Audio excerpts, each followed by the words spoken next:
paz do Senhor, amém? Amém. A igreja pode se sentar. Irmãos, nem tá nervosa. Estou só um pouco em pânico, mas nervosismo nem faz mais parte. Irmãos, vamos compartilhar com vocês no tema da campanha. Em Salmos 30.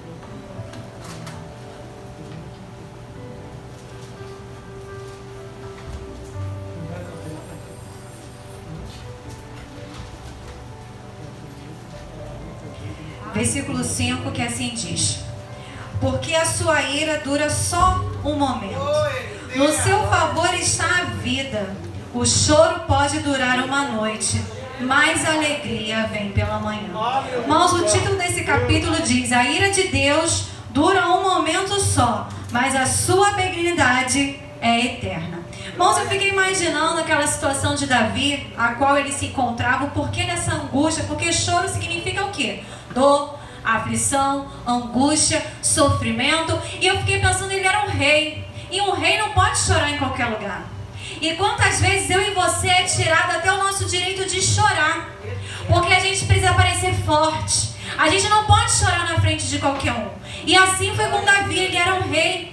E eu fiquei imaginando que talvez ele teve que se esconder para poder chorar, quebrantar o seu coração diante dos pés do Senhor.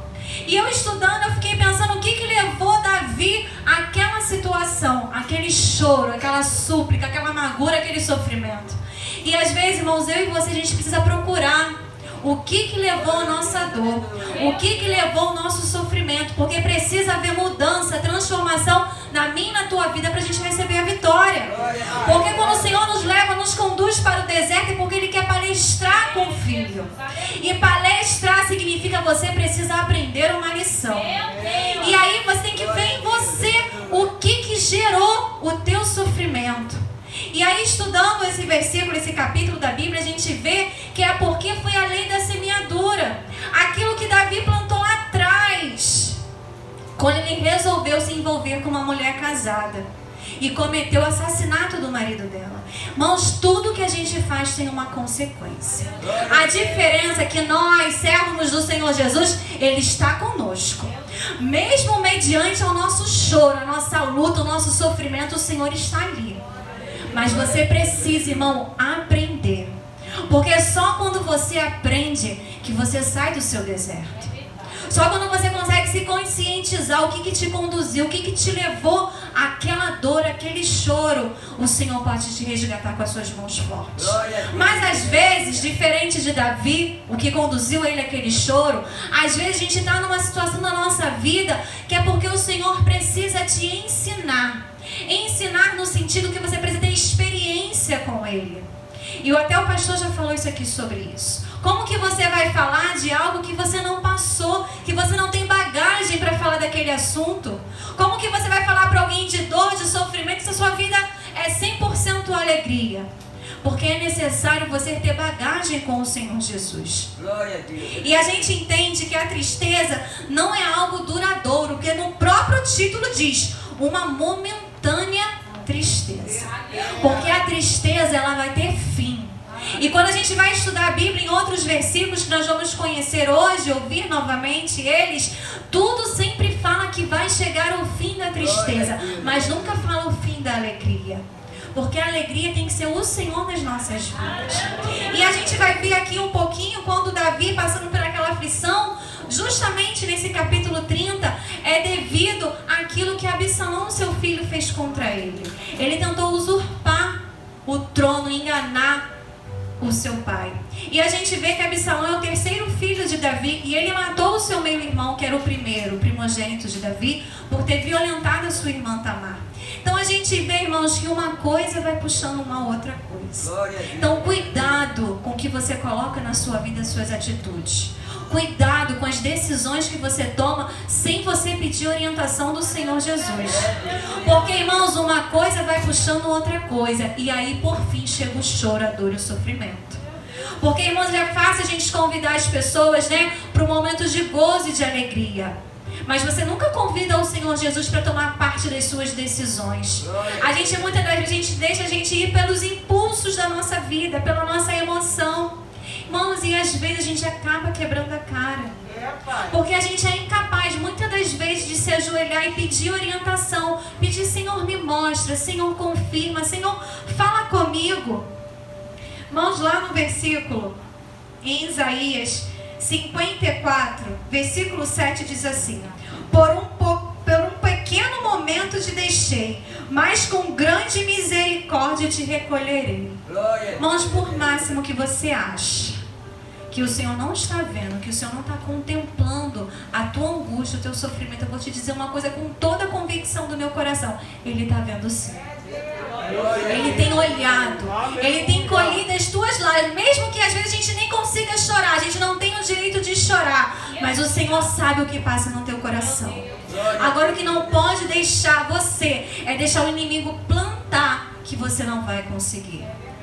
É o inimigo plantar no teu coração que você não vai, que você não é capaz, que os teus sonhos não vão se realizar. A gente já ouviu aqui, muitas das vezes nós já nascemos já com uma maldição que é proferida sobre a minha e a minha tua vida, mas nós servimos um Deus que coloca um basta, um fim nessa situação. Porque o Senhor, irmão, Ele quer grandes coisas para mim e para você. Só que nós precisamos ser moldados, lapidados pelo Espírito Santo. Porque o Senhor não habita se não houver transformação, se não houver mudança. E aí a gente vai lá para João 16, 20 e 22, que diz assim: na verdade, eu vos digo, que vós choraste e vós lamentareis, e o mundo se alegrará, e vós estareis tristes, mas a vossa tristeza se converterá em alegria. 22. Assim também vós, agora na verdade, tendes tristeza, mas outra vez vos vereis, e o vosso coração se alegrará, e a vossa alegria ninguém a tirará. Irmãos, esse é o nosso Deus, que eu e você que nós servimos. Por máximo que a gente esteja angustiado, que a gente esteja triste. Tem 5 anos que eu oro, que eu peço ao Senhor por uma vitória, por uma bênção. E até agora ainda não recebi, mas eu sei que no tempo certo, que no momento certo, na hora certa, o Senhor vai contemplar. Porque o mal do crente, irmão, você começa a orar hoje, você quer que aconteça hoje. Mas o hoje do Senhor é diferente do seu hoje. O tempo do Senhor é diferente do nosso tempo. E não adianta, irmãos, você achar, você querer contender com o Senhor Jesus e nem querer dar ajudinha. O Senhor, Ele não precisa de ajuda. Entenda que você é servo, que você é filho e Ele é o Pai. E Ele vê melhor, Ele sabe melhor, Ele entende melhor. Então aprenda a esperar. Paulo diz em Romanos 5, 3, 4 que a tribulação produz a paciência é a esperança e a esperança a fé. Irmãos, a nossa paciência tem que estar a convicção no Senhor Jesus.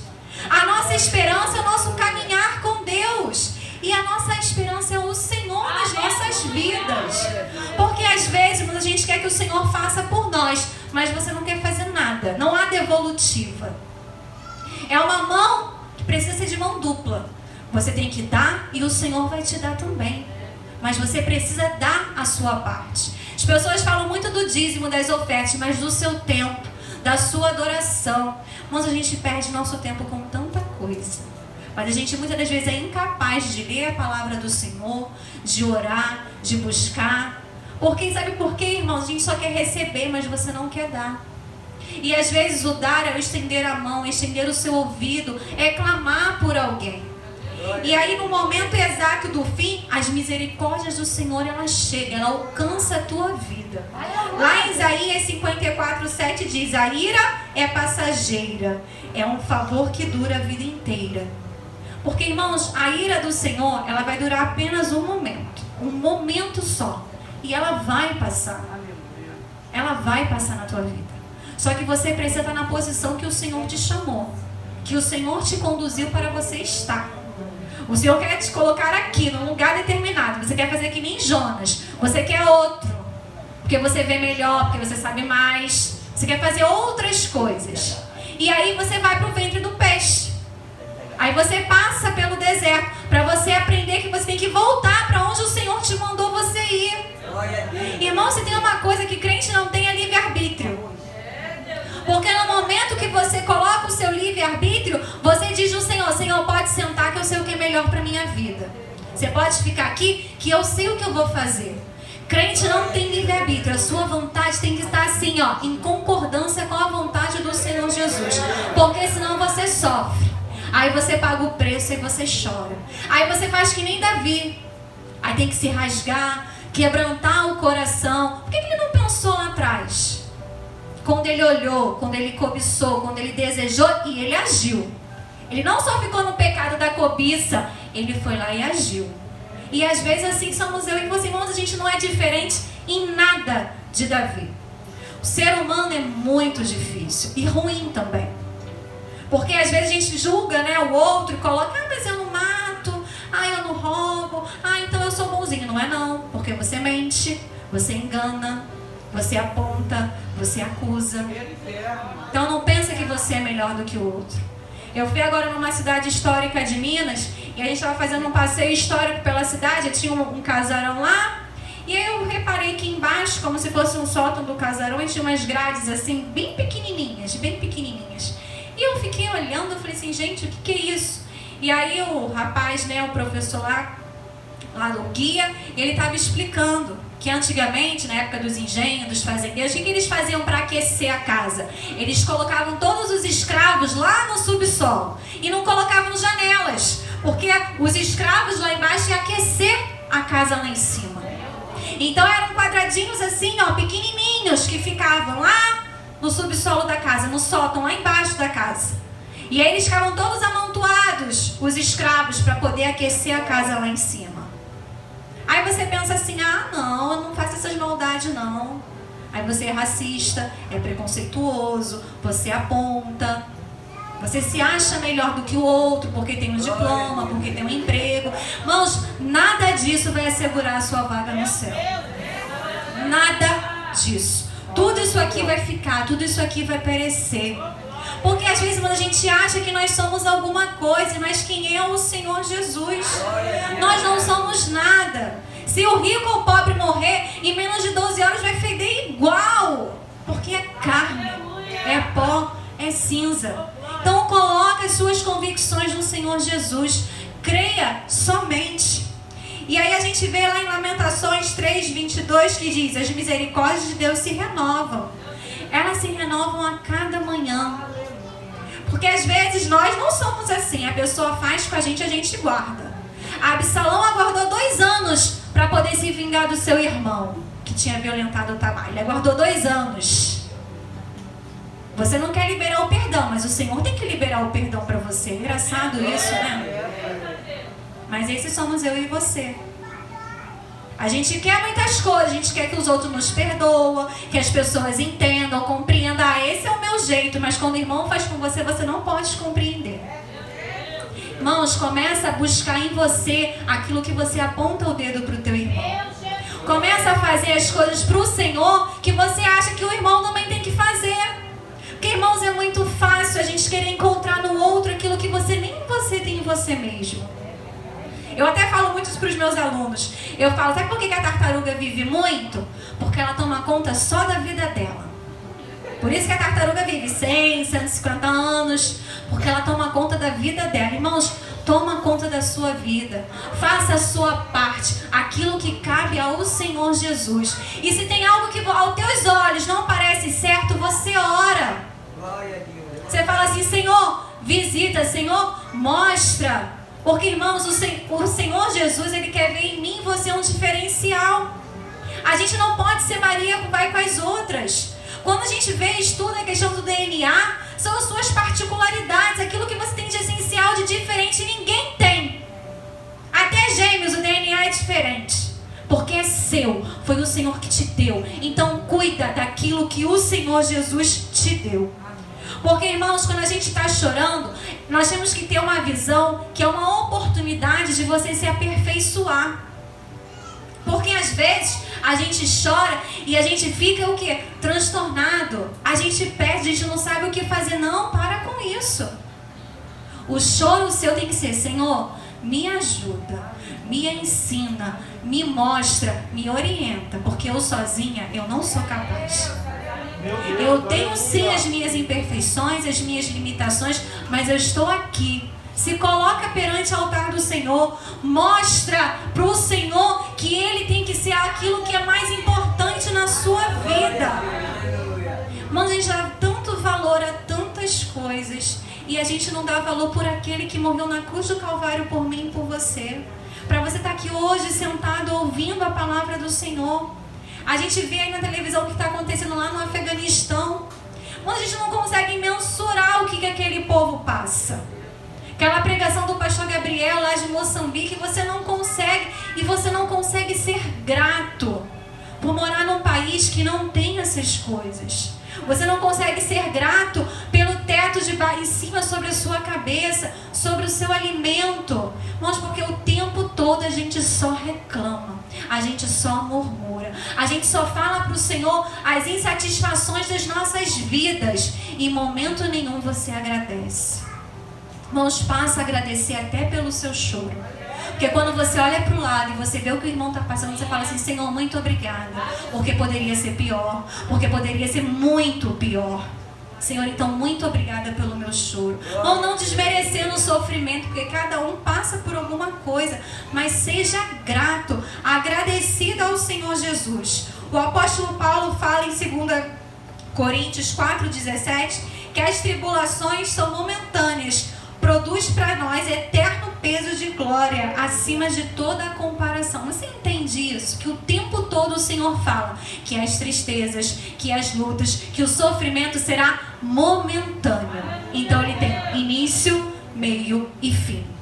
Eu não sei em qual percurso você se encontra, se é no início, no meio e no fim, mas não importa, porque ele vai passar. Ele tem data de vencimento.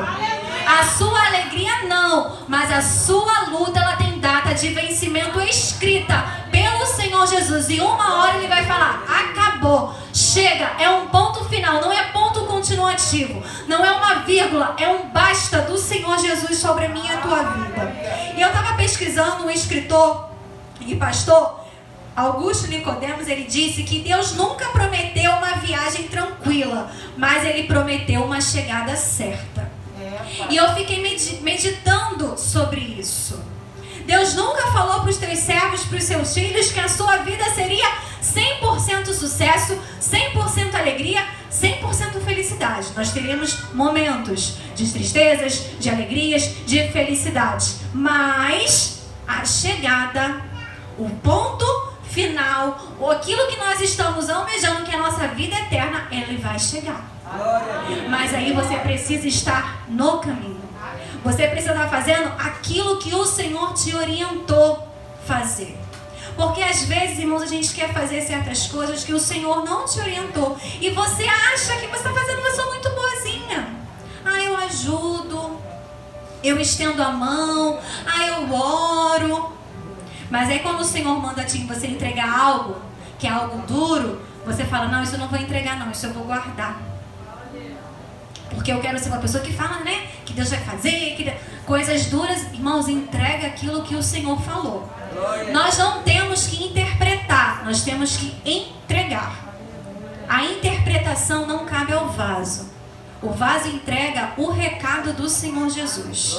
Ele fala o que precisa ser dito. E a interpretação deixa para quem recebe, que ela vai buscar.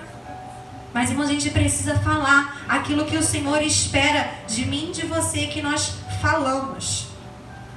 E aqui diz que foi o que alegrou muito meu coração. Estava fazendo outra coisa quando o Senhor me deu essa palavra. Em Salmos 126:5. Os que semeiam em lágrimas cegarão com alegria. Irmãos, o Senhor está contemplando. Você não está sozinho, o Senhor não te abandonou. Só que há um tempo, como já foi falado aqui, um tempo determinado. E o que eu e você precisamos pedir ao Senhor é força, determinação, para você não largar a sua cruz. Eu já contei aqui algumas vezes, né, sobre o meu testemunho. Irmãos, Deus criou uma faculdade para eu poder cursar. Deus criou um curso. Depois que eu me formei, o curso acabou. Porque esse é o Deus que eu e você nós servimos. Eu passei na época num concurso que eu nem imaginava. E o Senhor me deu. Porque o Senhor, Ele é assim, irmãos. Quando você faz a vontade, quando você se coloca apto a fazer a vontade dEle, todo o resto o Senhor vai te realizar na tua vida.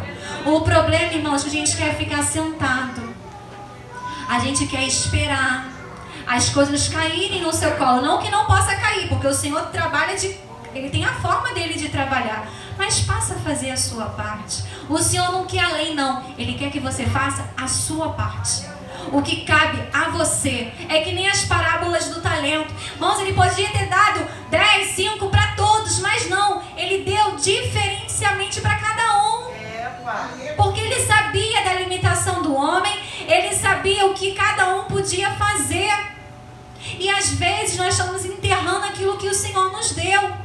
Quando a gente estuda na palavra de Deus, né, a gente leva, né, talento pelos dons espirituais. Mas talento naquela época era moeda, dinheiro. Você já viu alguém que está precisando de dinheiro, enterra o dinheiro, não faz uso do dinheiro? E às vezes nós somos assim.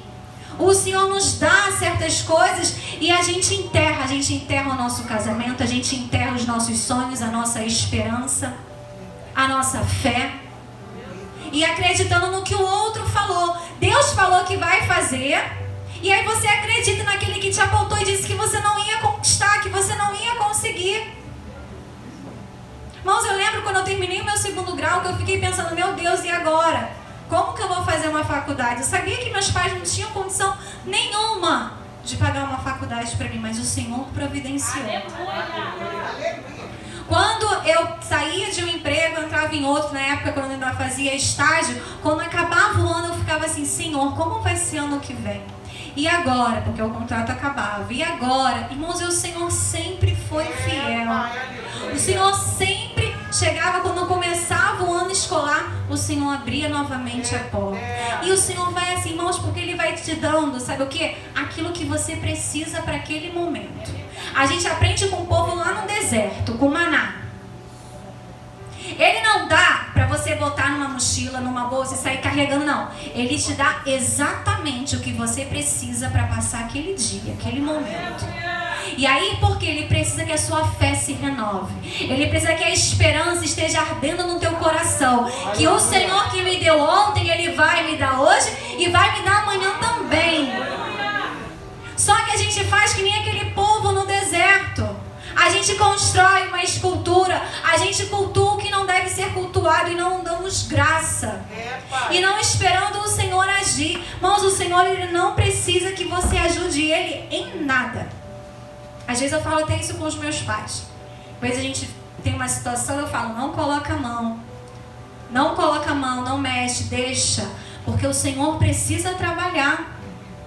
E aí você vai lá e toca naquilo que o Senhor está trabalhando, está moldando. Irmãos, não faça isso, porque o Senhor vai cobrar de você. Às vezes as pessoas estão passando por determinadas situações, choros, sofrimentos, angústias, que é necessário passar. Porque o Senhor quer conversar com a pessoa no particular. Não coloca a sua mão. Se o Senhor não mandou, não estenda a sua mão. Espera. Ore. E deixa o Senhor. Que hoje em dia eu fico pensando, né? Eu me lembro quando eu casei com 24 anos. A primeira briga que eu tive com meu marido, eu desci as escadas, peguei uma bolsa e fiquei sentada na escada. Aí eu falei assim, eu quero ir embora, eu não vou ficar aqui porque eu brigo que meu coração é muito pequenininho, só cabe um sentimento por vez. Então quando eu tô com raiva, eu tô com raiva. E aí eu fiquei sentada ali e eu falei, e agora? O que eu vou fazer? Na época não tinha Uber, não tinha nada, eu morava ali em Magalhães. E aí hoje em dia eu fico pensando, hoje em dia com a maturidade que eu tenho, ainda falta muito, né, a caminhada, mas a gente vai amadurecendo com o tempo. Eu falo assim, meu Deus, que bobinha eu. O que eu ia fazer naquela época? E às vezes somos eu e você assim com o Senhor Jesus. Aí você passa por uma prova e você fala, eu vou falar, eu vou apontar, eu vou agir. E o Senhor fala, não. Aí tem momento que a gente faz, porque a gente ainda é imaturo na fé. Mas aí com o tempo vai passando, o Senhor vai te enchendo, você vai aprendendo com o Senhor Jesus. Aí você fala, não é a pessoa que está falando, é quem está usando ela que está falando. E aí você começa a ter um olhar diferenciado pelas coisas. Então, irmãos, vamos aprender com o Senhor Jesus. Faça uma reflexão em você. O que você precisa mudar? Porque o Senhor está te lapidando para te dar a tua bênção, a tua vitória. Mas às vezes você precisa passar por uma maturidade espiritual para você receber. Porque se o Senhor talvez te der a tua bênção agora, a tua vitória agora, vai escapar pelas suas mãos. E Ele precisa que você cresça, que você amadureça, que você aprenda para ele poder carimbar a sua bênção. Então faça como um aluno aplicado, vá sentar e vá estudar. Não pegue no celular, não faça outras coisas assim, eu quero a minha bênção, eu quero a minha vitória, então eu vou estudar na faculdade de Jeová, para eu aprender aquilo que eu preciso aprender, para o Senhor me dar a minha vitória. E aí eu vejo isso na prática. Eu já tenho, só de prefeitura, eu já tenho 9 anos de prefeitura, mas eu dou aula desde 2008.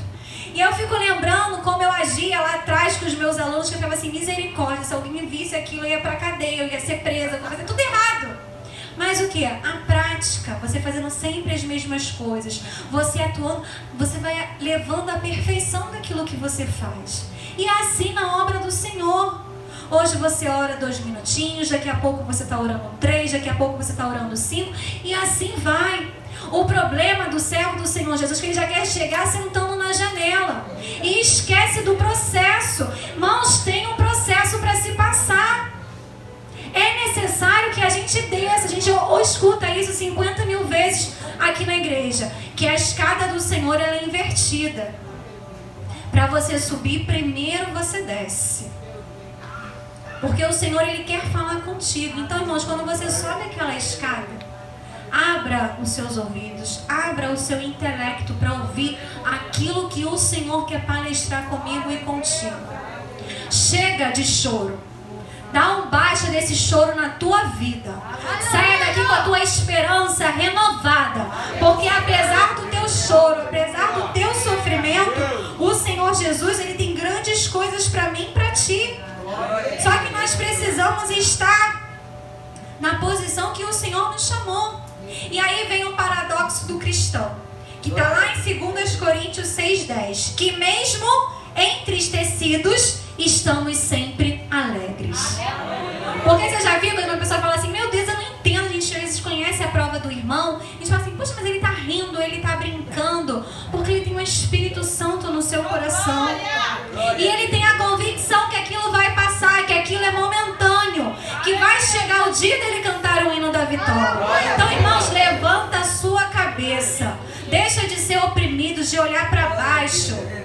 Eu sei que a luta está doendo, que as coisas são difíceis, mas você tem um Deus maravilhoso ao seu lado, um Pai zeloso. Então não deixe, irmãos, isso te angustiar, tomar o seu tempo, tirar a sua paz. Coloca ali um pouquinho e fala assim, ó, Jesus, ó, tá aqui. Eu sei que eu não posso fazer, que eu não consigo, mas eu sei que o Senhor pode. Então eu vou deixar aqui. Apresenta para o Senhor, leva até o altar. Coloca aqui o seu choro, as suas angústias e fala assim, Senhor, tá aqui. Porque eu creio que no momento certo e na hora certa Ele vai agir. Ele vai conduzir da melhor forma. Sabe por quê, irmãos? Muitas das vezes a gente vê com os nossos olhos carnais e a gente não consegue mensurar aquilo que o Senhor pode fazer. Quando eu quero algo, que eu peço algo ao Senhor Jesus, eu já fico planejando como é que eu vou contar a minha vitória. Eu já fico assim, não, porque quando eu ganhar, que eu vou ganhar desse jeito. E, irmãos, o Senhor não precisa de script. Ele que é o diretor da tua vida. Ele não precisa que você descreva nada para Ele, do como Ele tem que fazer, porque Ele faz. Só que você precisa confiar, você precisa acreditar que Ele vai fazer. Davi ainda antes de ser rei, quando ainda era um menino, talvez quando ele viu aquele gigante, aquela afronta, ele falou assim, caramba, e agora? Eu não posso. Nossa, eu não consigo nem levantar uma caixa, imagina. Eu imagino que Davi mais ou menos um pouco maior do que eu, talvez. Mas ele foi em nome do Deus Todo-Poderoso. E é esse Deus que está aqui. É esse Deus Todo-Poderoso que pode fazer por mim e por você. Não é você com as suas próprias forças. Não é você que vai conseguir resolver nada. Quem resolve é o nosso Deus. Quem faz é Ele. Quem providencia é Ele. Você apenas tem que estar aonde Ele mandou você ficar. Então, irmãos, fica com essa palavra. Guarda ela no seu coração, a palavra do Senhor Jesus. E quando você pensar em se entristecer pelaquilo que você está passando, você fala, eu creio num Deus que, no estalar de dedos, no piscar de olhos, Ele pode mudar toda a minha situação, todo o meu quadro que eu vivo. E eu vou cantar o hino questão de fé. Então é questão de você acreditar naquilo que o Senhor pode fazer. E o nosso Deus, Ele é o Deus tanto das coisas grandes como o Deus das coisas pequenas. Irmãos, uma vez, na época que não tinha celular nem nada do tipo, eu tinha ido fazer faculdade. Minha mãe me dava ainda vale transporte de papel. Não sei se é da idade dos irmãos, mas na minha idade ainda peguei vale transporte de papel. Irmãos, e eu perdi um dos vale transportes de papel. E eu não tinha dinheiro. E aí eu soltei em Bangu, que foi a primeira passagem que eu vinha lá de Campo Grande, eu soltei em Bangu. E eu falei assim, Senhor, e agora? Como é que eu vou fazer para chegar até na sua CAP aqui de Bangu? Eu falei, vou ter que ir andando tudo isso. Irmãos, eu andando na rua ali de Bangu, pensando, conversando com o Senhor. Eu olho, eu vejo meu tio. Porque é assim que Deus faz, irmãos. É a providência de Deus na sua vida. E aí quando eu olhei o meu tio, nem vai se lembrar, deve ter uns 15 anos atrás ou mais. E eu falei assim, tio, pelo amor de Deus, graças a Deus que o Senhor está aqui, me socorre, que eu preciso de dinheiro para voltar para casa. Porque o Senhor, Ele é assim, Ele é exato. Ele é exato na tua angústia. Sabe quando você está com aquele machucado, aquela ferida, e vai lá, Ele vai cauterizar exatamente naquilo que você precisa. Então, creia somente. Eu gostaria de chamar